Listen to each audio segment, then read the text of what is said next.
এরপর এই জামা কাপড় খুলে না রাস্তায় ঘোরাবো, বুঝেছো? দিনের পার ও দিঘির পার বাবা বাগালেশ্বরের ছেলেরা। তোরা করিস 5 বছর ছাড়া মাইক, তোরা আবার কি ডায়লগ দিচ্ছিস?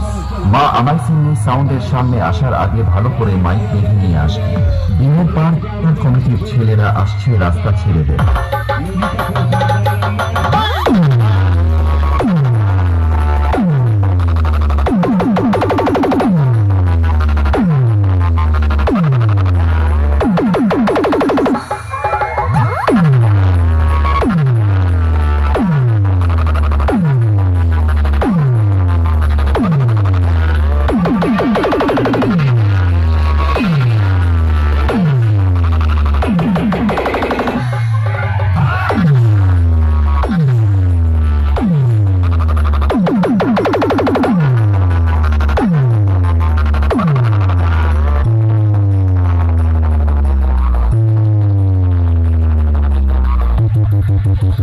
দিনের পার জুনিয়র কমিটির ছেলেরা। গুরুদেব ভাই, গুরুদেব ভাই, হ্যাঁ ভাই।